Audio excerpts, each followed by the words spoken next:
Ya, ini kayaknya banyak wajah-wajah baru dan sudah lama tidak ketemu. Yang tadi remaja sudah tinggi-tinggi semua, bahkan ada yang lebih tinggi daripada saya. Tapi pujian mereka sangat indah. Aku ingin setia. Mereka bisa menaikkan pujian itu karena kita sebagai orang tua lebih dahulu setia. Amin. Amin, Bapak Ibu yang terkasih dalam Tuhan.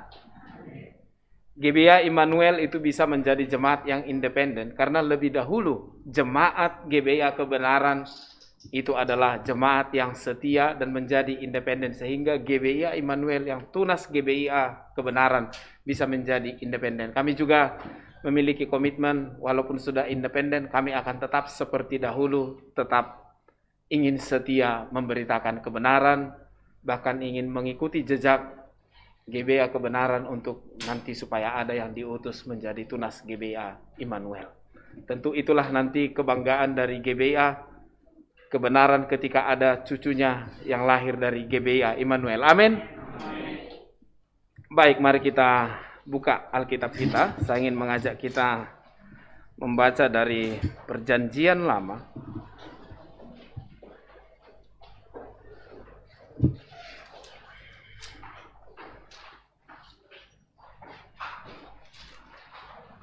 Kita buka dari Bilangan pasal 13.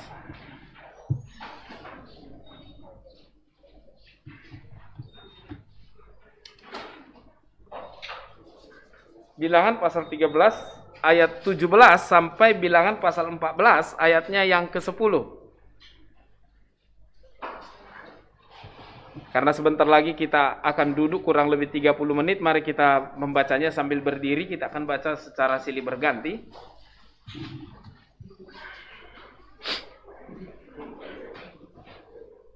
Bilangan pasal 13 ayat 17 sampai Bilangan 14 ayat yang ke-10. Saya akan baca dari ayat 17, Bapak Ibu yang ke-18, demikian nanti sampai pasal 14-nya yang ayat yang ke-10. Baik, jika sudah menemukannya, saya akan baca dari ayat 17. Maka Musa menyuruh mereka untuk mengintai tanah Kanaan, katanya kepada mereka, pergilah dari sini ke tanah Negeb dan naiklah ke pegunungan.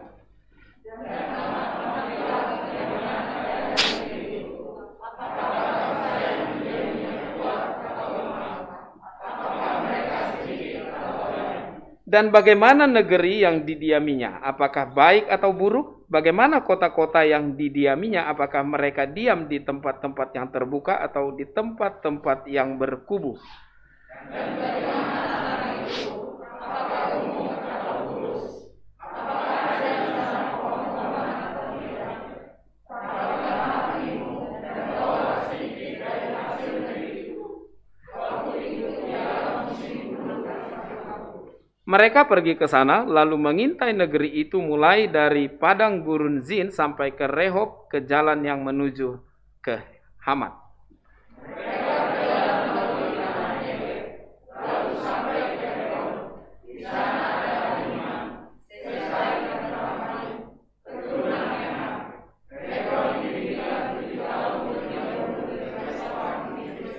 Ketika mereka sampai ke lembah Eskol, dipotong merekalah di sana suatu cabang dengan setandan buah anggurnya.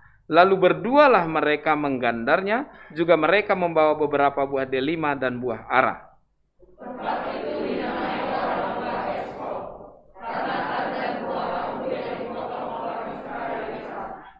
Sesudah lewat 40 hari, pulanglah mereka dari pengintaian negeri itu.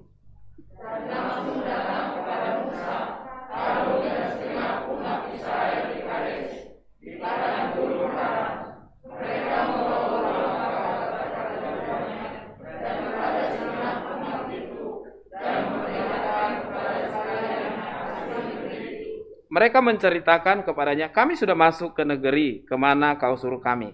Dan memang negeri itu berlimpah-limpah susu dan madunya, dan inilah hasilnya.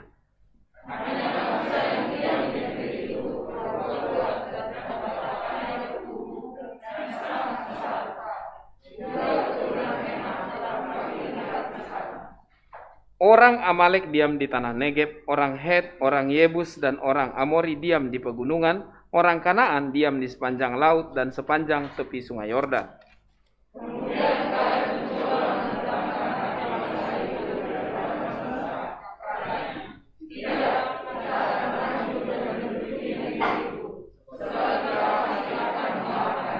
Tetapi orang-orang yang pergi ke sana bersama-sama dengan dia berkata, kita tidak dapat maju menyerang bangsa itu, karena mereka lebih kuat daripada kita.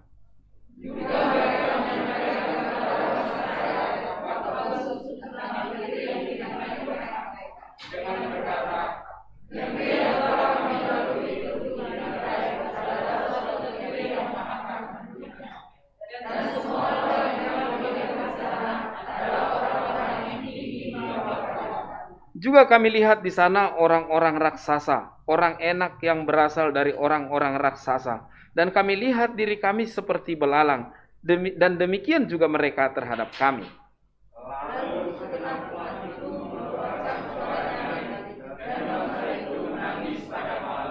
Bersungut-sungutlah semua orang Israel kepada Musa dan Harun, dan segenap umat itu berkata kepada mereka, ah, sekiranya kami mati di tanah Mesir atau di padang gurun ini.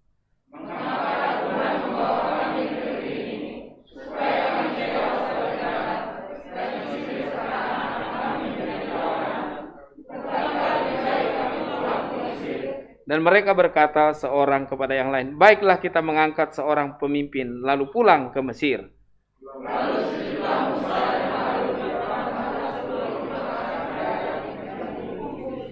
Tetapi Yosua bin Nun dan Kaleb bin Yefune yang termasuk orang-orang yang telah mengintai negeri itu mengoyakkan pakaiannya.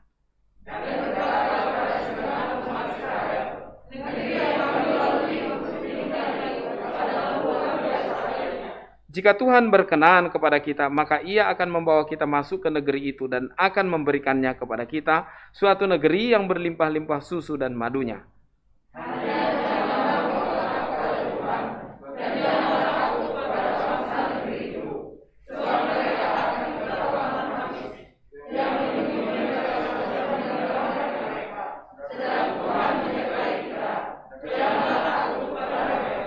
Lalu segenap umat itu mengancam hendak melontari kedua orang itu dengan batu. Tetapi tampaklah kemuliaan Tuhan di kemah pertemuan kepada semua orang Israel. Mari kita berdoa. Bapa di surga, terima kasih Tuhan. Engkau masih memberikan kesempatan bagi kami untuk berkumpul di tempat ini dalam pertemuan jemaat. Sungguh Tuhan, ini adalah kasih karunia daripadamu, sebab beberapa waktu yang lalu kami tidak bisa bertatap muka satu sama lain karena ada pandemi COVID-19. Namun hari ini Tuhan, kami bisa berkumpul di tempat ini. Kiranya Tuhan, Engkau tolong kami supaya apa yang telah kami baca akan kami pelajari dan kami renungkan. Ini bisa kami mengerti, terlebih bukan hanya mengerti, namun kami bisa menerapkannya di dalam kehidupan kami. Terlebih hamba Tuhan yang telah mempersiapkan segala sesuatunya, tolong hamba Tuhan supaya bisa menguraikannya sesuai dengan kehendak-Mu saja. Terima kasih Tuhan, ya di dalam nama Yesus Kristus, Juru Selamat kami yang hidup, kami telah berdoa dan mengucap syukur. Amin. Baik, silakan duduk Bapak Ibu yang terkasih dalam Tuhan. Baik, sekali lagi selamat pagi menjelang siang. Mungkin ada yang di rumah yang menonton lewat live streaming, tadi belum disapa. Jadi ini sekaligus menyapa, selamat pagi dan selamat menikmati waktu untuk belajar tentang kebenaran firman Tuhan. Saya sengaja memilih bagian dari yang kita baca tadi karena perjalanan bangsa Israel menuju tanah Kanaan ini kadang-kadang hampir sama dengan perjalanan dalam jemaat lokal. Bangsa Israel itu keluar dari Mesir, dijanjikan tanah perjanjian yaitu tanah Kanaan. Tanah yang Tuhan janjikan kepada mereka, wilayah yang Tuhan janjikan kepada mereka itu sama dengan kumpulan orang-orang yang sudah diselamatkan di dalam jemaat lokal. Tempat yang dijanjikan kepada kita adalah tempat di mana kita bersama-sama dengan juru selamat kita, yaitu di mana? Di surga.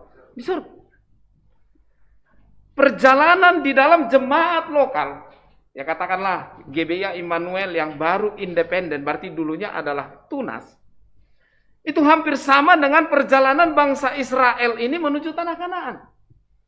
Jadi hari ini, dari yang kita baca sebenarnya itu sengaja saya potong dari pasal 13, itu saya tidak baca dari ayat 1 sampai ayat yang ke-16 ya, karena itu adalah list dari 12 pengintai itu. List yang dipilih mewakili masing-masing sukunya untuk mengintai tanah yang akan mereka duduki itu. Hari ini Bapak Ibu yang terkasih dalam Tuhan kita Yesus Kristus, saya ingin mengajak kita belajar dari sikap hati 12 pengintai ini. Karena sikap hati yang ada pada 12 pengintai ini, kadang-kadang sikap-sikap seperti inilah yang ada di dalam hati orang-orang yang ada di dalam jemaat lokal. Jadi kalau kita lihat, saya bagi 3 sikap hati dari 12 pengintai ini. Karena ini nyata, memang ada, dan betul-betul itu kelihatan nyata ketika sebuah jemaat dimulai dan berjalan dengan seiring waktu, itu ada. Itu ada. Dan supaya kita tahu dan kita memposisikan diri, sikap hati saya di posisi yang mana? Nomor 1, kalau kita lihat, dari 12 pengintai ini, poin nomor 1 yang saya ingin ajak kita renungkan adalah takut akan tantangan. Takut akan tantangan. Bapak Ibu yang terkasih dalam Tuhan kita Yesus Kristus, seharusnya kalau dilihat perjalanan bangsa Israel keluar dari Mesir, bagaimana Tuhan tolong mereka, melihat orang-orang yang badannya sebesar apapun, seharusnya mereka tidak takut lagi. Bagaimana tidak? Ketika mereka mau menyeberang laut Teberau, Tuhan hanya suruh tongkatnya Musa diletakkan, lautnya terbelah 2. Bapak Ibu yang terkasih dalam Tuhan, ketika bangsa Israel mengeluh mau minta daging, mau makan daging, kami pengen makan daging seperti waktu di Mesir, Tuhan kasih burung puyuh kepada mereka. Ingin makan roti, Tuhan kasih mana kepada mereka. Tetapi ketika mereka lihat, yang 12 pengintai ini melihat, 10 orang itu ternyata takut akan tantangan. Takut akan ketemu dengan orang-orang yang tinggal di wilayah tanah yang akan mereka duduki. Saudaraku yang terkasih dalam Tuhan kita Yesus Kristus, padahal mereka sudah mengingat, sudah melihat bagaimana pertolongan Tuhan terhadap mereka. Sebenarnya di sinilah puncak karena mereka takut tantangan. Sehingga Tuhan menghukum mereka. Tadinya sudah 40 hari bisa bolak-balik ke tanah yang akan mereka kuasai. Tapi karena mereka takut tantangan, akhirnya apa? 40 hari mereka pulang pergi ke tanah yang akan mereka duduki itu, suruh putar balik. Akhirnya Tuhan hukum mereka 40 tahun di padang gurun mutar-mutar. Sampai umur yang 20 tahun ke atas semuanya mati di padang gurun. Hanya 2 orang yang tidak, yaitu siapa? Yosua dan Kaleb. Saudaraku yang terkasih di dalam Tuhan kita Yesus Kristus, banyak orang percaya sekarang ini takut akan tantangan sehingga tidak mau bergabung di dalam jemaat lokal. Takut tantangannya apa? Tantangannya sebenarnya sesuatu yang tidak perlu dia pikirkan. Begini, kalau saya masuk di dalam GBIA kebenaran atau di GBIA yang lain, kalau nanti anak saya menikah yang datang siapa? Karena komunitas saya tinggalkan, atau kalau saya meninggal yang menguburkan saya siapa? Atau kalau saya berada di dalam jemaat lokal, ini saya akan kehilangan teman-teman saya. Padahal belum tentu seperti itu juga. Bapak Ibu yang terkasih di dalam Tuhan kita Yesus Kristus, saya berkata begini, bukan membangga-banggakan, walaupun dibanggakan itu adalah anak dari GBIA kebenaran. GBIA Immanuel jumlahnya tidak seberapa. Tetapi mereka adalah bagian dari jemaat itu dan mau berkorban untuk jemaat itu. Bapak Ibu yang terkasih dalam Tuhan kita Yesus Kristus. Kalau Pak Kurnia bilang GBIA Kebenaran ini 13 tahun baru independen. Kalau GBIA Immanuel 9 tahun. Dulu kita pernah kebaktian pertama sekali di tempatnya Pak Sihombing. Itu sekitar beberapa bulan kita diusir. Diusir, pindah ke tempat yang sekarang. Saya pikir, waduh, memulai jemaat lokal ternyata tidak segampang yang saya bayangkan. Kira-kira sebagai manusia, saya down nggak waktu itu Bapak Ibu yang terkasih dalam Tuhan? Secara manusia, tapi saya tahu ini adalah pekerjaan yang untuk menyenangkan hati Tuhan. Habis kebaktian, hari Rabu saya dipanggil, nggak boleh lagi kebaktian di sini. Wow, Bapak Ibu yang terkasih dalam Tuhan. Merasa teraniaya. Padahal kalau dibandingkan dengan rasul-rasul, dengan jemaat mula-mula, ada nggak itu termasuk penganiayaan? Oh, nggak ada apa-apanya. Tetapi saya tidak menjadi takut akan tantangan. Akhirnya kita pindah kebaktian sore hari. Kebaktian sore hari dari jam 4. Bapak Ibu yang terkasih dalam Tuhan. Khotbah jam 4 itu rasanya itu luar biasa beratnya. Kenapa? Kita khotbah dengan suara yang kencang pun karena jam-jam itu, apalagi hari Minggu, orang biasanya tidur. Itu ada yang sampai begini-begini. Mungkin ini efek dari menyembah di dalam roh dan kebenaran. Yang penting kan hatinya. Yang ngantuk-ngantuk begini, yang penting hatinya ditujukan kepada Tuhan. Bapak Ibu yang terkasih dalam Tuhan. Dengan seiring waktu, gereja itu bergejolak dan mau dijual. Kalau kita nggak beli, kita mau kebaktian di mana? GBIA Immanuel kebaktian di mana kalau itu nggak dibeli? Dan harganya bukan murah-murah. Hampir 700 juta. Padahal jemaat bisa dihitung dengan jari. Tetapi, karena kita mengandalkan Tuhan, bukan mengandalkan diri kita. Jemaat dibantu GBIA yang lain. Tidak takut akan tantangan. Kita harus tetap ada walaupun sedikit. GBIA Immanuel harus tetap eksis. Jadi tidak ada yang mundur. Waduh, kalau begitu, kalau ini KPR, cicilan KPR 1 bulan 3.400.000 yang bayar siapa? Sementara jemaatnya bisa dihitung. Coba kalau seandainya dia merasa, waduh kalau begitu nanti yang bayar ini saya aja. Takut akan tantangan, takut akan bayar KPR, akhirnya mundur. Tetapi tidak. Seperti lagu, aku hanyalah saluran. Saluran berkat itu tidak akan kekurangan berkat. Berarti kalau jadi saluran berkat, berarti ada yang mau disalurkan. Benar gak Bapak yang terkasih dalam Tuhan? Tetapi jemaat yang sedikit itu tidak takut akan tantangan. Cicilan KPR 3,4. Wah, bagaimana ini? Yang hadir cuma separuh daripada yang di sini. Janji iman tidak terpenuhi juga.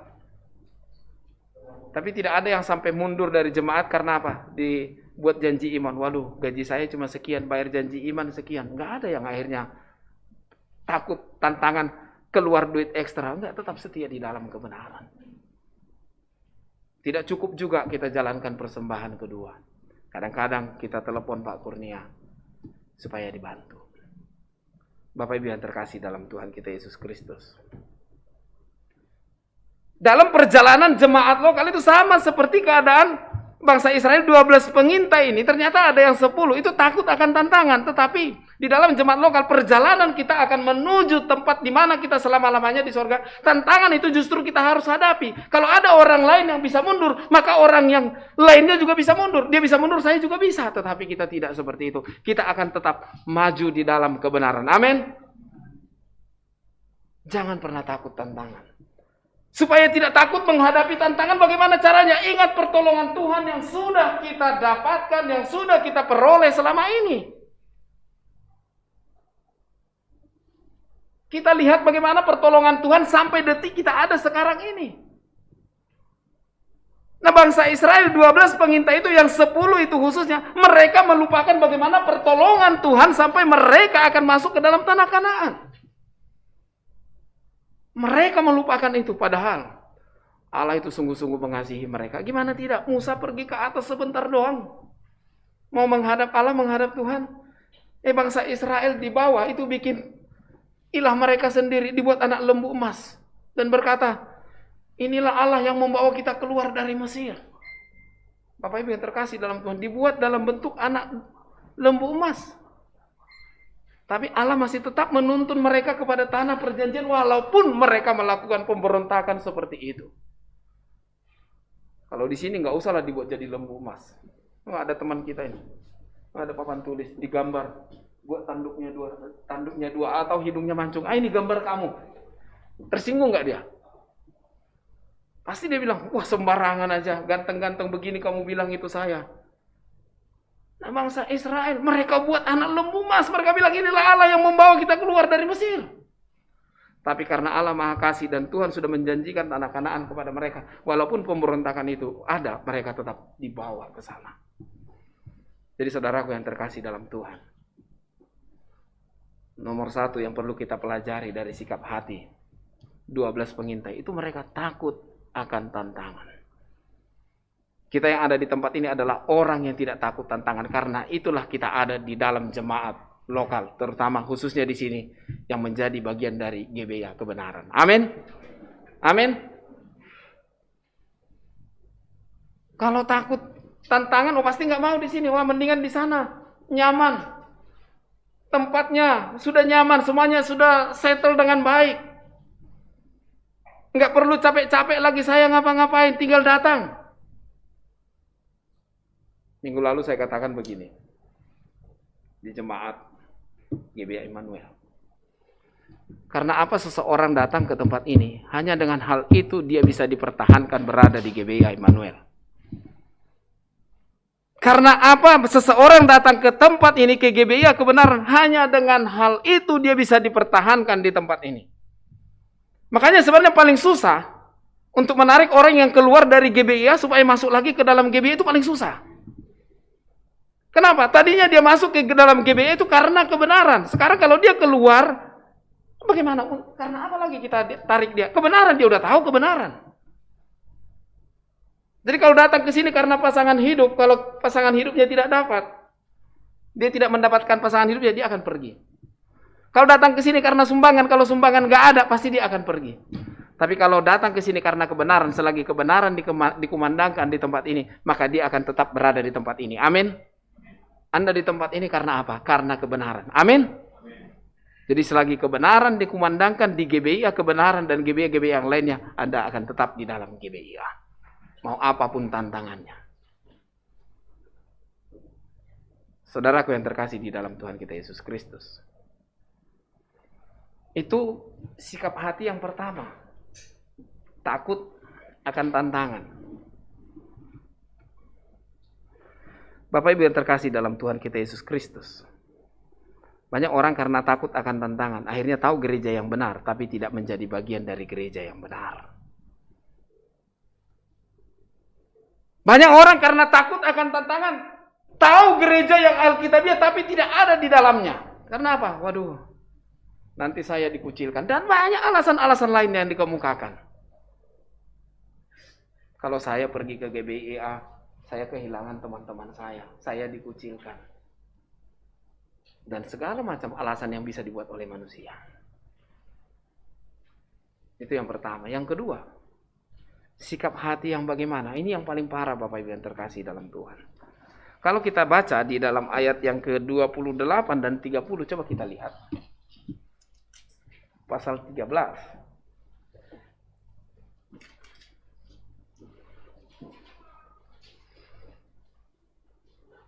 Mulai dari ayat 27, saya baca untuk kita. Mereka menceritakan kepadanya, kami sudah masuk ke negeri kemana kau suruh kami. Dan memang negeri itu berlimpah-limpah susu dan madunya. Dan inilah hasilnya. Udah dibawa itu, anggur. Udah dibawa delima. Udah dibawa buah pohon ara. Terus ayat 28. Hanya, katanya. Diangkat kemudian dilemahkan. Hanya. Bangsa yang diam di negeri itu kuat-kuat. Dan kotanya berkubu dan sangat besar. Juga keturunan Enak telah kami lihat di sana. Terus dia rinci lagi. Orang Amalek diam di tanah Negeb. Orang Het, orang Yebus dan orang Amori diam di pegunungan. Orang Kanaan diam di sepanjang laut dan sepanjang tepi sungai Yordan. Kemudian ayat 30. Kemudian Kaleb mencoba menenteramkan hati bangsa itu di hadapan Musa, katanya, tidak, kita akan maju dan menduduki negeri itu sebab kita pasti akan mengalahkannya. Jadi tipe hati yang kedua adalah dia takut. Kemudian yang kedua itu mereka adalah melemahkan orang lain. Jadi sikap hati yang kedua itu adalah melemahkan orang lain. Dia takut, akhirnya dia membuat orang lain menjadi takut juga. Jadi dia bilang, oh betul, itu tanahnya itu berlimpah-limpah, wah madunya ini segala macam. Tapi katanya hanya orang-orangnya di sana, wah seperti raksasa. Terus apa? Oh bangsa ini di sini, bangsa ini di sini. Nanti malah dia bilang, oh kalau mereka melihat kita ini seperti apa, katanya, belalang. Demikian sebaliknya. Jadi bukan hanya dia takut, tapi justru dia melemahkan orang lain. Jadi sikap hati yang pertama tadi takut akan tantangan, sikap hati yang kedua ini adalah melemahkan orang lain. Jadi bukan hanya dirinya, tapi dia mau orang lain ikut dia juga.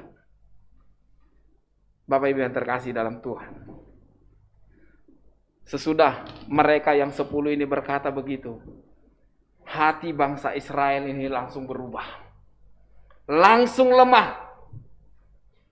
Waduh, kalau kita lihat di pasal 14, coba kita lihat ayat 1. Lalu segenap umat itu mengeluarkan suara nyaring dan bangsa itu menangis pada malam itu. Bersungut-sungutlah semua orang Israel kepada Musa dan Harun.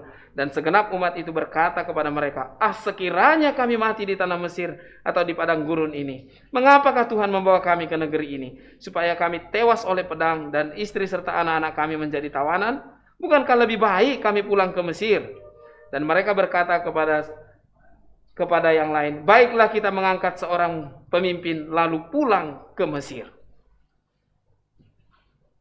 Jadi 10 orang melemahkan bangsa Israel dan berhasil melemahkan bangsa Israel. Dan akhirnya mereka bilang, ya udahlah, kita carilah pemimpin, jangan Harun, jangan Musa, kita cari dan kita balik ke Mesir. Bapak Ibu yang terkasih dalam Tuhan kita Yesus Kristus. Kadang-kadang di jemaat lokal pun bisa jadi ada sikap hati seperti ini. Ketika dia ada masalah, akhirnya mengajak orang lain. Aduh, penginjil Denny Simarmata itu, kalau sekarang gembala Denny Simarmata itu nggak benar. Nggak benar itu. Atau Pak Suhento itu nggak benar. GBE itu nggak benar. Padahal dulunya dia ada di situ. Bapak Ibu yang terkasih dalam Tuhan kita Yesus Kristus. Inilah yang saya lihat memang ada ketika jemaat lokal itu berdiri. Ada yang takut akan tantangan, tapi ada juga yang sikap hatinya justru melemahkan orang lain. Kita yang ada di tempat ini tentu tidak ada yang memiliki hati demikian. Amin. Amin, Bapak Ibu yang terkasih dalam Tuhan. Oh, Bapak Ibu yang terkasih di dalam Tuhan kita Yesus Kristus. Bangsa Israel yang begitu merasakan pertolongan Tuhan karena dilemahkan oleh 10 orang, mereka melupakan semua pertolongan Tuhan kepada mereka. Dan mereka bilang, ya udah kalau begitu, daripada kita mati di sini, kita cari pemimpin, kita putar balik, kita pulang ke Mesir. Saudaraku yang terkasih di dalam Tuhan kita Yesus Kristus. Disinilah titik balik nol seseorang yang benar-benar melupakan pertolongan Tuhan. Bangsa Israel di titik nol di mana tidak mengingat sama sekali pertolongan Tuhan. Sampai minta mau mengganti pemimpin dan mereka balik lagi ke tanah Mesir. Nah kalau kita tarik dalam perjalanan rohani seseorang, ya mungkin karena 1-2 hal. Ingin balik lagi keluar dari kebenaran, ingin balik lagi seperti zaman dulu di mana dia bebas, tidak pernah ada orang menegur dia. Kalau kita di dalam GBA kebenaran, kalau ada yang salah, kita pasti tegur. Itu bukti kita mengasihi dia. Karena lebih baik teguran yang nyata-nyata daripada kasih apa yang katanya tersembunyi. Jadi saudaraku yang terkasih dalam Tuhan, Saya sering berkata kepada jemaat begini, bersyukur kalau kita masih dinasehati atau ditegur oleh saudara seiman. Amin. Atau pilih ditegur sama Tuhan. Kita bersyukur kalau kita salah masih ada saudara seiman kita yang mengingatkan kita. Bapak Ibu yang terkasih dalam Tuhan kita Yesus Kristus. Bileam pernah diingatkan Tuhan itu lewat keledainya. Keledainya bisa ngomong sama dia ketika dia akan pergi menghadiri undangan Barak untuk mengutuki bangsa Israel. Keledainya jalan sampai kakinya kena dinding sampai keledainya ngomong. Karena keledainya melihat ada malaikat Tuhan yang pegang pedang. Kita sebagai orang yang sudah diselamatkan, maka sewajarnya kalau saya salah, kalau bukan lagi saudara seiman yang menegur saya, siapa? Tinggal Tuhan kalau bukan saudara seiman lagi. Sampai saya bilang ke istri saya begini ketika saya kena COVID. Padahal ya namanya COVID. Apakah ada yang salah saya buat di hadapan Tuhan? Kok saya sampai kena COVID? Saya berkata begitu. Istri saya bilang, ya enggak lah ya namanya penyakit. Ya datang ya bisa aja sakit. Saya bilang. Kenapa? Karena kita berpikir begini. Jangan-jangan ada yang salah. Karena apa? Kita ini hubungan kita antara anak dengan bapak. Itu. Istri saya bilang, enggak. Ya namanya sudah mau datang penyakit. Pak Darnus telepon saya berkata begini, Pak Denny, sebenarnya kondisi Pak Denny itu bagaimana sih? Emang kenapa Pak Darnus? Saya ditelepon Pak Dokter, suruh Pak Denny dibawa dalam doa. Saya ingat katanya, almarhum Gembala Alki, Pak Dokter japri saya supaya didoakan. Pak Okto, Diaken Okto didoakan. Sekarang Pak Denny didoakan. Jadi maksudmu saya mengikut mereka berdua. Bukan begitu Pak, berarti kondisi Pak Denny itu parah katanya. Saya bilang ya sudahlah. Ya namanya hidup. Kalau Tuhan masih kasih kesempatan, maka kita harus saling menguatkan dan bekerja untuk Tuhan. Amin. Hari ini saya ada di sini bukan karena kekuatan saya, tapi karena Tuhan kasih kesempatan untuk kita saling menguatkan satu sama lain. Bukan seperti 10 pengintai untuk melemahkan yang lain. Amin. Jadi saudaraku yang terkasih di dalam Tuhan kita Yesus Kristus. Jangan gara-gara masalah kecil kita lemah dan melemahkan orang lain. Jangan. Ke GBA Immanuel, kenapa? Di situ nanti kita harus mengembalikan perpuluhan. Pergumulan mereka berat. Nanti kita harus menambahkan pengeluaran janji iman. Banyak sekali alasan yang dilakukan. Tetapi Bapak Ibu yang terkasih dalam Tuhan kita Yesus Kristus, kita harus saling menguatkan satu sama lain.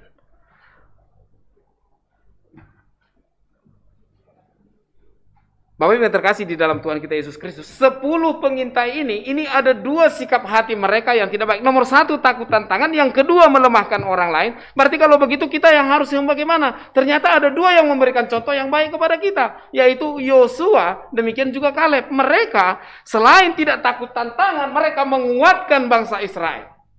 Jadi yang ketiga adalah, yaitu mengandalkan Tuhan. Jadi bukan mengandalkan diri sendiri, mengandalkan Tuhan dan menguatkan orang lain. Jadi mereka mengingat bagaimana bangsa Israel ditolong oleh Tuhan sampai di titik di mana mereka mengintai untuk masuk ke tanah yang dijanjikan itu. Mereka mengingat pertolongan Tuhan dan mereka mengandalkan Tuhan. Bagaimana Tuhan menolong mereka? Mereka percaya Tuhan akan membantu mereka masuk ke sana dan menguatkan bangsa Israel. Makanya tadi Kaleb berkata begini di ayat 30. Kemudian Kaleb mencoba menenteramkan hati bangsa itu di hadapan Musa. Katanya, tidak, kita akan maju dan menduduki negeri itu sebab kita pasti akan mengalahkannya. Jadi justru yang 2 orang, Yosua dan Kaleb itu menguatkan bangsa Israel. Kita akan masuk ke tanah yang dijanjikan Tuhan kepada kita. Jadi Bapak Ibu yang terkasih dalam Tuhan, sikap hati yang ketiga inilah yang harus kita miliki, yaitu apa? Mengandalkan Tuhan dan menguatkan orang lain. Mengandalkan Tuhan dan menguatkan satu sama lain. Bapak Ibu yang terkasih di dalam Tuhan kita Yesus Kristus, hanya mereka yang akhirnya masuk ke tanah perjanjian, Yosua dan Kaleb. Yang lainnya yang umur 20 tahun ke atas itu semuanya meninggal di padang gurun. Karena apa? Tuhan suruh mereka 40 tahun mutar-mutar untuk supaya yang 20 tahun ke atas ini semuanya meninggal dunia. Jadi Bapak Ibu yang terkasih di dalam Tuhan kita Yesus Kristus,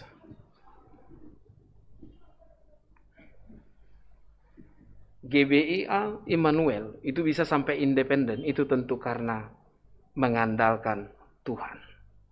Bukan mengandalkan diri sendiri, karena mengandalkan Tuhan dan saling menguatkan.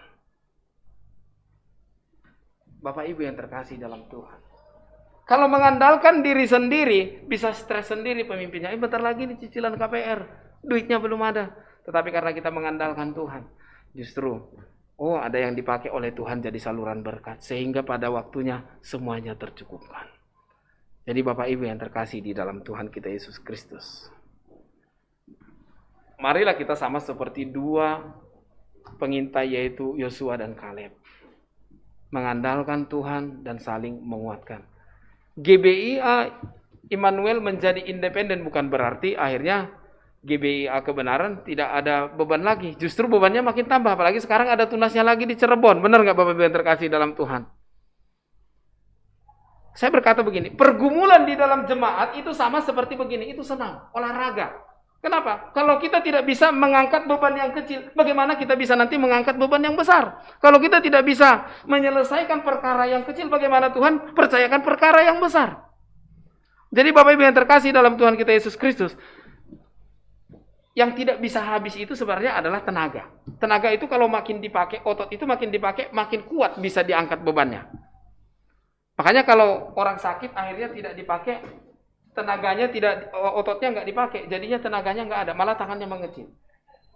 Ya sama kalau di dalam perjalanan jemaat kita perlu bergumul bersama-sama. Kalau ada pengeluaran, ada untuk tunas dan segala macam, itu anggap saja seperti olahraga rohani, olahraga rohani. Oh Bapak Ibu yang terkasih dalam Tuhan, kalau permintaan tunas penginjilnya aja untuk menyuplai 1 bulan 1 juta bisa, nanti kalau tambah lagi pasti bisa. Kalau 1 juta saja nggak beres, bagaimana nanti kalau ada jadi 2? Benar nggak Bapak Ibu yang terkasih dalam Tuhan? Jadi saudaraku yang terkasih di dalam Tuhan kita Yesus Kristus, maka kita sebagai orang-orang yang sudah diselamatkan perlu meniru sikap hati yang ketiga, yaitu Yosua dan Kaleb, yaitu mengandalkan Tuhan dan menguatkan satu sama lain. Jadi Bapak Ibu yang terkasih dalam Tuhan kita Yesus Kristus, hari ini saya ingin mengajak kita mengambil pelajaran perjalanan bangsa Israel keluar dari Mesir menuju tanah perjanjian, tanah Kanaan. Itu hampir sama dengan perjalanan kita dari dunia ini untuk ke tempat yang dijanjikan, yaitu surga. Bapak Ibu yang terkasih dalam Tuhan kita Yesus Kristus, Tuhan Yesus naik ke surga itu untuk menyiapkan tempat bagi kita. Amin. Cuman yang jadi pertanyaan, adakah tempat bagi Yesus di hatimu apa tidak? Tuhan Yesus naik ke surga, tempat yang dijanjikan bagi kita, bagi orang-orang yang sudah diselamatkan. Dia naik ke surga menyediakan tempat bagi kita. Yang jadi pertanyaan adalah, di dalam hati kita ada tidak tempat buat Yesus Kristus? Kalau lagu yang paling sering saya pakai untuk undangan, adakah tempat buat Yesus? Itu sering saya buat jadi lagu untuk mengundang jemaat atau yang belum mengambil keputusan menjadi anggota jemaat. Jadi Bapak Ibu yang terkasih dalam Tuhan kita Yesus Kristus, perjalanan rohani kita sama seperti perjalanan bangsa Israel menuju tanah Kanaan. Sekarang perjalanan kita ini sedang dalam perjalanan menuju tempat yang dijanjikan, yaitu surga. Bagi yang belum ada tempat di hatinya buat Yesus Kristus, itu tidak usah ditunda-tunda. Kalau memang kita udah tahu bahwa Yesus adalah juru selamat, hanya di dalam Yesuslah kita bisa masuk ke dalam tanah yang dijanjikan atau tempat yang dijanjikan, yaitu surga. Maka terimalah dia sebagai juru selamat kita secara pribadi. Itu yang paling utama. Karena kalau kita belum menerima Yesus Kristus di dalam hati kita sebagai juru selamat kita, maka kita sebenarnya belum dalam perjalanan itu. Kalau Anda belum diselamatkan, maka Anda belum dalam perjalanan itu. Karena yang sedang dalam perjalanan itu adalah setiap orang yang sudah diselamatkan, sudah pasti tempat yang dia tuju, yaitu adalah sorga. Dia dalam perjalanan itu. Jadi saudaraku yang terkasih dalam Tuhan kita Yesus Kristus, itulah 3 hal yang bisa kita renungkan pada hari ini. Mari kita berdoa.